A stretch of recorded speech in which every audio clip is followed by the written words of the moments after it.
मैं हुण मान साहब नूं रिक्वेस्ट करांगी कि वो काइंडली स्टेज ते आउण ते तुहाडे नाल गलबात करन। मान साहब। सत्कारयोग श्री अरविंद केजरीवाल जी, दिल्ली के मुख्यमंत्री, आम आदमी पार्टी के नैशनल कन्वीनर, इत्थे पहुंचे हैं तुसीं। मेरे सामने बैठिया भैणां, आशा वर्कर्स ते आंगनबाड़ी वर्कर्स, तुसीं जिन्ने कदम भी चल के आए हो साडे सिर मत्थे, सारिआं नूं मेरी सत श्री अकाल। सब तो पहला वाहिगुरू जी का खालसा, वाहिगुरू जी की फतेह। कोई लंबे चौड़े भाषण देण नहीं आए, कोई शक्ति प्रदर्शन करन नहीं आए, तुहाडे नाल गल्लां करन आए हां, क्योंकि जिथे मुसीबत हुंदी है, जिथे समस्या हुंदी है, उहदा हल भी उत्थों ही मिलदा हुंदा है। असीं आम आदमी पार्टी वालों ये तुहानूं दसना चाहुंदे हां कि असीं दूजियां पार्टियां वांगू ड्राइंग रूमां 'च बह के मैनीफेस्टो नहीं तैयार करते। असीं लोकां कोले जाके, मुहल्लियां 'च जाके, पिंडां 'च जाके असीं समस्यावां पुछदे हां, उन्हां दे हल भी उही ज़्यादा बैटर दस सकदा है जिहड़ा उन्हां नूं पिंडे ते हंडा रिहा है। जिवें अज तुसीं दस्सिआ आंगनवाड़ी ते आशा वर्करां दीआं समस्यावां। हालांकि चलो असीं पंजाब 'च रहने हां, कल्चर अपना, मैं MP हाँ 2 बार का, संगरूर तो मेरे कोल आउंदे रहिंदे ने मंग पत्तर आंगनवाड़ी दे, आशा वर्करां दे। पर जिहड़ा मेरे कोले हरे रंग का पैन है वो सेंटर नाल संबंधित है, तो जे किते पंजाब नाल संबंधित हरे रंग के पैन साडे हत्थ च आउणगे तां मैं तुहानूं इह यकीन दिवाउणा कि वो हरे रंग के पैन तुहाडे हक च चलणगे। जिवें दिल्ली च होया, दिल्ली च एक मौका दिता गया आम आदमी पार्टी नूं ते इन्ने वधिया काम कीते कि दूजियां पार्टियां नूं लोग भुल गए ते देश का वाहिद इकलौता नेता अरविंद केजरीवाल जिन्हां ने जिगरा कीता यह 2020 दे विच वोटां तो महीना पहला कि जे तुहानूं साडे 5 साल दे काम चंगे लगे तां वोट पायो, जे नहीं चंगे लगे तो वोट ना पायो। ये गल कहण वास्ते एक जिगरा चाहिदा है, ये गल कहण वास्ते सैल्फ कॉन्फिडेंस चाहिदा है। ते लोकां ने बिल्कुल इन्हां दी गल नूं कबूलिया ते वोटां पाईयां। इहदा मतलब उन्होंने काम कीते सी। बाकी पार्टियां धर्म के नां ते, नफरत की राजनीति के नां ते लड़ रही सी। असीं स्कूलों के नां ते, हस्पतालों के नां ते, बिजली के नां ते, पानी के नां ते लड़ रहे सी। तो लोगों ने दसता, दिल्ली के लोगों ने, पढ़े लिखे लोग ने, कि असीं नफरत की राजनीति के पिछे नहीं जाना, असीं विकास की राजनीति के पिछे जावांगे। सो मेरे को बहुत सारे मंग पत्र आउंदे रहिंदे। मैनूं पता है जिहड़ियां समस्यावां, मैनूं ये भी पता है तुहाडे तो सरकारां किहड़ा प्रचार कराउंदियां ने। जिस तरह भैन ने कहा कि गर्मियां दी छुट्टियां वेले स्कूल बंद होंदे ने, पर तुहाडीआं ड्यूटियां लगी होंदियां ने सरकार दी आह स्कीम नूं लोकां तक पहुंचाओ, सरकार दी आह स्कीम नूं लोकां नूं दस्सो। मैनूं इस गल दा पता है। सो तुसीं इत्थे पहुंचे हो, अपनी समस्यावां दस्सियां ने, असीं तुहाडे धन्नवादी हां। 70 साल हो गए, 5-5 साल दीआं वारियां बन के सानूं लुट्टिया जा रहा है।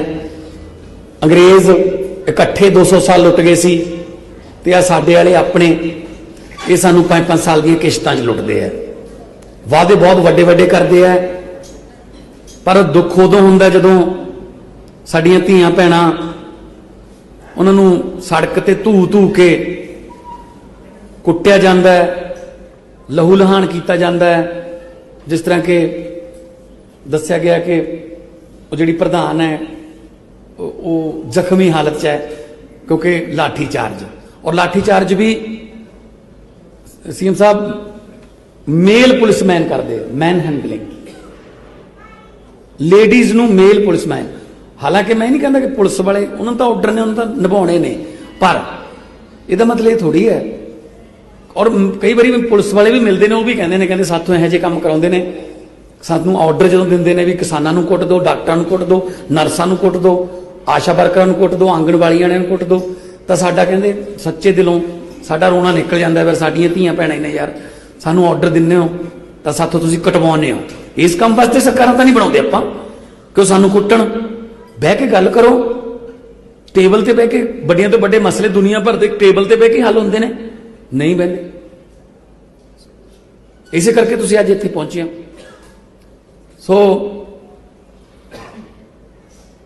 असीं तां बाणी च लिखिआ सो क्यों मंदा आखिए जित जम्मे राजान, बाबा नानक जी ने लिखिआ। आज शहीदी हफ्ता चल रहा है। 21 तरीक नूं किला छड्डिआ सी गुरु साहब ने, 22 नूं परिवार विछोड़ा सी, उस तो बाद चमकौर साहब दोने बड़े साहिबजादियां दी शहीदी, उस तो बाद 26 तरीक नूं कल नूं जानी कि गिरफ्तारी छोटे साहिबजादियां दी, माता गुजरी जी दी, और 27 नूं उन्हां नूं चुणवा दिता गया, तो 28 नूं माता गुजरी जी का देहांत। एक हफ्ते च साडे गुरु साहब ने सरबंस वारता, सरबंस। ते असीं उस धरती दे जाए जिथे बाणी दे विच गुरु साहब ने ये गल्लां कहियां होण, ते असीं उत्थे साडीआं धीआं भैणां नूं कुੱਟ रहे हैं। पंजाबी असीं ਜਿਹੜੇ ਲੁਟੇਰੇ ਆਉਂਦੇ ਸੀ ਲੁੱਟਣ ਮੁਗਲਾਂ ਤੋਂ, ਧੀਆਂ ਭੈਣਾਂ ਨੂੰ ਛਡਵਾਉਂਦੇ ਹੁੰਦੇ ਸੀ। ਅਸੀਂ ਤਾਂ ਲੋਕਾਂ ਦੀਆਂ ਧੀਆਂ ਭੈਣਾਂ ਦੀ ਇੱਜ਼ਤਾਂ ਬਚਾਉਣ ਵਾਲਿਆਂ ਚੋਂ ਮੰਨੇ ਗਏ ਤੇ ਅਸੀਂ ਅੱਜ ਆਪਦੇ ਹੱਥੀਂ ਧੀਆਂ ਭੈਣਾਂ ਦੀਆਂ ਇੱਜ਼ਤਾਂ ਰੋੜ ਰਹੇ ਹਾਂ, ਚੁੰਨੀਆਂ ਲੈਂਦੀਆਂ ਨੇ, ਪੱਗਾਂ ਢੈਂਦੀਆਂ ਨੇ। ਸ਼ਰਮ ਦੀ ਗੱਲ ਹੈ ਇਹਨਾਂ ਸਰਕਾਰਾਂ ਲਈ। ਸੋ ਇੱਕ ਆਮ ਘਰ ਦਾ ਬਸ਼ਿੰਦਾ ਹੋਣ ਦੇ ਨਾਤੇ, ਇੱਕ ਆਮ ਘਰ 'ਚ ਜੰਮੇ ਹੋਣ ਦੇ ਨਾਤੇ, ਪਹਿਲਾਂ ਕਲਾਕਾਰੀ 'ਚ ਤੁਸੀਂ ਬਹੁਤ ਸਾਰਾ ਮਾਣ ਦਿੱਤਾ। 17.5 ਸਾਲ ਦੀ ਉਮਰ 'ਚ ਇੰਨਾ ਮਸ਼ਹੂਰ ਕਰਤਾ ਕਿ ਸੋਚਿਆ ਨਹੀਂ ਸੀ ਜ਼ਿੰਦਗੀ 'ਚ ਕਦੇ। ਫਿਰ ਮੈਂ ਬਾਅਦ ਦੇ ਵਿੱਚ ਇਹ ਸੋਚਿਆ ਕਿ ਮੇਰੀ ਆਵਾਜ਼ ਨੂੰ ਕਿਹਨੇ ਮਸ਼ਹੂਰ ਕੀਤਾ ਹੈ? ਤੁਸੀਂ ਲੋਕਾਂ ਨੇ। ਮੇਰੇ ਚਿਹਰੇ ਨੂੰ ਕਿਹਨੇ ਮਸ਼ਹੂਰ ਕੀਤਾ ਹੈ? ਤੁਸੀਂ ਲੋਕਾਂ ਨੇ। ਤਾਂ ਫਿਰ ਮੈਂ ਇਹ ਆਵਾਜ਼ ਤੇ ਇਹ ਚਿਹਰਾ ਤੁਹਾਡੇ ਹੱਕਾਂ ਦੀ ਰਾਖੀ ਵਾਸਤੇ ਵਰਤੂੰਗਾ, ਜਿੱਥੇ ਮਰਜ਼ੀ ਵਰਤੂੰਗਾ। ਔਰ ਸੀਐਮ ਸਾਹਿਬ ਨੇ ਅਨਾਉਂਸ ਕੀਤਾ ਜਦੋਂ ਤੀਜੀ ਗਰੰਟੀ 'ਚ, ਕਿਵੇਂ ਪਾਰਟੀਆਂ ਟੁੱਟ ਕੇ ਪੈ ਗਈਆਂ ਸਾਨੂੰ। ਨਾ ਜੀ, ਇਹ ਤਾਂ ਲਟਾਈ ਜਾਂਦਾ ਕੇਜਰੀਵਾਲ, ਤਾਂ ਇਹ ਹਜ਼ਾਰ ਰੁਪਏ ਕਿੱਥੋਂ ਦੇ ਦੂਗਾ ਲੇਡੀਜ਼ ਨੂੰ, ਪੈਸਾ ਕਿੱਥੋਂ ਆਊਗਾ? ਹੱਦ ਹੈ। ਉਹ ਬਈ ਲੀਡਰਾਂ ਨੂੰ ਸਾਰਾ ਕੁਝ ਫਰੀ ਹੈ। ਜੇ ਮਾਵਾਂ ਭੈਣਾਂ ਨੂੰ ਹਜ਼ਾਰ ਰੁਪਏ ਦੇਤਾ, ਤੁਹਾਡੇ ਢਿੱਡ 'ਚ ਦਰਦ ਕਿਉਂ ਹੁੰਦਾ ਹੈ? ਲੀਡਰਾਂ ਨੂੰ ਬਿਜਲੀ ਫਰੀ ਹੈ, ਲੀਡਰਾਂ ਨੂੰ ਤੇਲ ਫਰੀ ਹੈ, ਲੀਡਰਾਂ ਨੂੰ ਸਭ ਕੁਝ, ਟੈਕਸ ਵੀ ਨਹੀਂ ਭਰਨਾ ਪੈਂਦਾ, ਟੋਲ ਪਲਾਜੇ ਫਰੀ ਨੇ। ਤਾਂ ਸੀਐਮ ਸਾਹਿਬ ਕਹਿੰਦੇ ਜੋ ਲੀਡਰਾਂ ਨੂੰ ਫਰੀ ਹੈ ਮੈਂ ਤਾਂ ਉਹ ਜਨਤਾ ਨੂੰ ਦੇਵਾਂਗਾ, ਜਾਓ ਕਰ ਲਓ, ਮੇਰਾ ਕੀ ਕਰਨਾ। ਨੀਅਤ ਸਾਫ਼ ਹੋਵੇ, ਪੈਸਾ ਆ ਜਾਂਦਾ। ਦਿੱਲੀ ਦੇ ਵਿੱਚ ਬਿਜਲੀ 73% ਘਰਾਂ ਨੂੰ ਬਿਜਲੀ ਦਾ ਬਿੱਲ ਜ਼ੀਰੋ ਆਉਂਦਾ ਜੀ। ਦਿੱਲੀ ਦੇ ਵਿੱਚ 20,000 ਲੀਟਰ ਪਾਣੀ ਫਰੀ ਹੈ। ਦਿੱਲੀ ਦੇ ਵਿੱਚ ਕੋਈ ਬਜ਼ੁਰਗ ਬਿਮਾਰ ਹੋ ਜੇ, ਕੋਈ ਬਿਮਾਰੀ ਹੋ ਜੇ, ਪੈਰਾਸੀਟਾਮੋਲ ਦੀ ਗੋਲੀ ਤੋਂ ਲੈ ਕੇ 50 ਲੱਖ ਦੇ 60 ਲੱਖ ਦੇ ਆਪਰੇਸ਼ਨ ਬਿਲਕੁਲ ਫ੍ਰੀ ਨੇ। ਇਹਦੇ ਵਿੱਚ ਇਹ ਨਹੀਂ ਹੈਗਾ ਕਿ BPL ਕਾਰਡ ਵਾਲੇ ਨੇ ਜਾਂ ਲਾਲ ਕਾਰਡ ਵਾਲੇ, ਨਾ, ਸਾਰਿਆਂ ਨੂੰ ਫ੍ਰੀ ਨੇ। ਪਰ ਦਿੱਲੀ ਦੇ ਉੱਤੇ 1 ਰੁਪਿਆ ਕਰਜ਼ਾ ਵੀ ਨਹੀਂ ਚੜਨ ਦਿੱਤਾ। ਇਹ ਨਹੀਂ ਹੈਗਾ ਕਰਜ਼ਾ ਲੈ ਕੇ ਉਹ ਸਹੂਲਤਾਂ ਦੇਤੀਆਂ। ਲੀਕੇਜ ਬੰਦ ਕੀਤੀ ਹੈ, ਭ੍ਰਿਸ਼ਟਾਚਾਰ ਬੰਦ ਕੀਤਾ ਹੈ। ਜਿਹੜੇ ਓਵਰਬ੍ਰਿਜ 350 ਕਰੋੜ ਚ ਬਣਾਉਣ ਦੇ ਅੰਦਾਜ਼ੇ ਲਾਏ ਹੋਏ ਸੀ, ਉਹ 200 ਕਰੋੜ ਚ ਬਣਾ ਕੇ ਜਿਹੜਾ ਪੈਸਾ ਬਚਿਆ ਉਹਦੇ ਨਾਲ ਇਲਾਜ ਫ੍ਰੀ ਕਰਤਾ। ਇਹ ਮੁਫਤਖੋਰੀ ਥੋੜੀ ਹੈ। ਬਾਹਰਲੇ ਮੁਲਕਾਂ 'ਚ ਇਹਨੂੰ ਸੋਸ਼ਲ ਸਿਕਿਉਰਿਟੀ ਕਹਿੰਦੇ ਨੇ। ਕਿ ਅਸੀਂ ਨਹੀਂ ਤੁਹਾਨੂੰ ਸੋਸ਼ਲ ਸਿਕਿਉਰਿਟੀ ਦੇ ਸਕਦੇ? ਬਈ ਤੁਹਾਡੇ ਟੈਕਸ ਦਾ ਪੈਸਾ ਅਸੀਂ ਬਚਾ ਕੇ ਨਾਲੇ ਤਾਂ ਖਜ਼ਾਨਾ ਭਰਾਂਗੇ, ਨਾਲੇ ਤੁਹਾਨੂੰ ਵਾਪਸ ਦੇਵਾਂਗੇ। ਤਾਂ ਤੁਸੀਂ ਦੁੱਗਣਾ ਟੈਕਸ ਦਿਓਗੇ ਅਗਲੀ ਵਾਰ, ਜਦੋਂ ਤੁਹਾਨੂੰ ਯਕੀਨ ਹੋ ਗਿਆ ਕਿ ਹਾਂ ਇਹ ਟੈਕਸ ਸਕੂਲਾਂ ਦੇ ਰੂਪ 'ਚ, ਇਹ ਟੈਕਸ ਸਾਡੀਆਂ ਤਨਖਾਹਾਂ ਦੇ ਰੂਪ 'ਚ, ਇਹ ਟੈਕਸ ਸਾਨੂੰ ਭੱਤਿਆਂ ਦੇ ਰੂਪ 'ਚ, ਇਹ ਟੈਕਸ ਸਾਨੂੰ ਕਾਲਜਾਂ, ਸੜਕਾਂ ਜਾਂ ਇਨਫਰਾਸਟ੍ਰਕਚਰ ਦੇ ਰੂਪ 'ਚ ਸਾਡੇ ਤੇ ਵਾਪਸ ਆਊਗਾ, ਤਾਂ ਤੁਸੀਂ ਟੈਕਸ ਭਰੋਗੇ। ਹੁਣ ਆਪਾਂ ਨੂੰ ਯਕੀਨ ਹੀ ਹੈ ਨਹੀਂ ਇਹਨਾਂ ਤੇ। ਆਪਾਂ ਨੂੰ ਲੱਗਦਾ ਵੀ ਘੱਟ ਤੋਂ ਘੱਟ ਭਰੋ ਜਾ ਰਹੇ, ਤਾਂ ਇਹਨਾਂ ਦੇ ਢਿੱਡ 'ਚ ਜਾਊਗਾ। ਉਹ ਜਾਂਦਾ ਵੀ ਹੈ। ਖਜ਼ਾਨਾ ਖਾਲੀ ਕਿਹਨੇ ਕਰਤਾ? ਖਜ਼ਾਨਾ ਖਾਲੀ ਲੋਕ ਤਾਂ ਟੈਕਸ ਦਿੰਦੇ ਨੇ। ਨਾ ਕੋਈ ਸਕੂਲ ਬਣਾਇਆ, ਨਾ ਕੋਈ ਮੁਲਾਜ਼ਮ ਪੱਕਾ ਕੀਤਾ, ਨਾ ਕਿਸੇ ਤਨਖਾਹ ਵਧਾਈ ਹੈ। ਖਜ਼ਾਨਾ ਕਿਵੇਂ ਖਾਲੀ ਹੋ ਗਿਆ? ਸੋ ਇਹਨਾਂ ਤੇ ਯਕੀਨ ਨਹੀਂ ਰਿਹਾ। ਲੀਡਰਾਂ ਤੇ ਇੰਨਾ ਜ਼ਿਆਦਾ ਬੇਭਰੋਸਗੀ ਹੋ ਗਈ।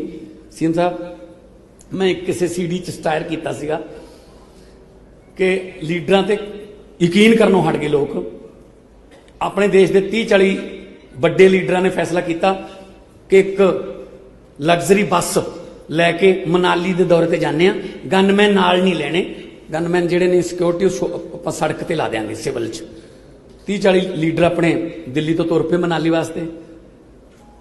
ਜਦੋਂ ਅੰਬਾਲੇ ਤੋਂ ਬਾਅਦ ਰਾਜਪੁਰੇ ਐਂਟਰ ਹੋਏ ਤਾਂ ਇੱਕ ਖੱਡੇ ਦੇ ਵਿੱਚ ਬੱਸ ਪਲਟ ਗਈ।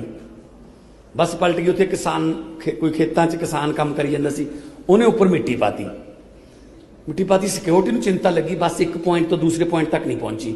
ਸਰਚ ਕਰਨਾ ਸ਼ੁਰੂ ਕੀਤਾ, ਉਸੇ ਕਿਸਾਨ ਤੋਂ ਪੁੱਛਿਆ ਕਿ ਇਸ ਕਲਰ ਦੀ ਤੇ ਇਸ ਨੰਬਰ ਦੀ ਇੱਕ ਬੱਸ ਸੀ, ਤੁਸੀਂ देखी है? वो कहना हाँ देखी है, यहाँ खड्डे में पलट गई थी। कहते अब कहाँ गई? कहते मैंने ऊपर मिट्टी डाल दी। कहते इसका मतलब उसमें सवार सभी नेता मर गए थे? तो किसान ने कहा सभी नहीं मरे थे, अभी 15-20 चिल्ला रहे थे, शोर मचा रहे थे कि हम अभी जिंदा हैं, हमें बाहर निकालो। मैंने सोचा नेता हैं, झूठ ही बोल रहे होंगे, मिट्टी डालो। आ यकीन है सर कि जो ये कहते ने कि ਅਸੀਂ ਜਿੰਦਾ ਲੋਕ ਕਹਿੰਦੇ ਨਹੀਂ, ਝੂਠ ਬੋਲ ਰਿਹਾ ਹੋਊਗਾ, ਜਿੰਦਾ ਨਹੀਂ। ਇਹਨਾਂ ਨੇ ਜਿਹੜਾ ਆਪਦਾ ਇਮੇਜ ਬਣਾ ਲਿਆ।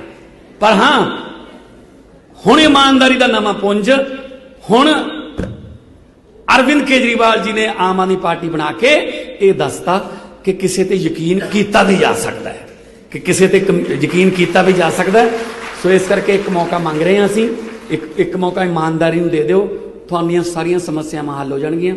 ਸੋ ਮੈਂ ਬਹੁਤ ਬਹੁਤ ਧੰਨਵਾਦ ਕਰਦਾ ਤੁਹਾਡਾ। ਆਪਾਂ ਤਾਂ ਮਿਲਦੇ ਹੀ ਰਹਿੰਦੇ ਹਾਂ, ਆਪਾਂ ਵੱਧ ਤੋਂ ਵੱਧ ਜਿਹੜਾ ਸਮਾਂ ਬੋਲਣ ਦਾ ਤੇ ਦਿੱਲੀ ਦੇ ਆਂਗਨਵਾੜੀ ਆਸ਼ਾ ਵਰਕਰਾਂ ਦਾ ਬਾਰੇ ਵਿਚਾਰ ਕਰਨ ਦਾ ਆਪਾਂ ਸੀਐਮ ਸਾਹਿਬ ਨੂੰ ਮੌਕਾ ਦਈਏ। ਮੈਂ ਬੇਨਤੀ ਕਰੂੰਗਾ ਅਰਵਿੰਦ ਕੇਜਰੀਵਾਲ ਸਾਹਿਬ, ਪਲੀਜ਼ ਆ ਕੇ ਮਾਵਾਂ ਭੈਣਾਂ ਨਾਲ ਸੰਵਾਦ ਕਰੋ। ਧੰਨਵਾਦ।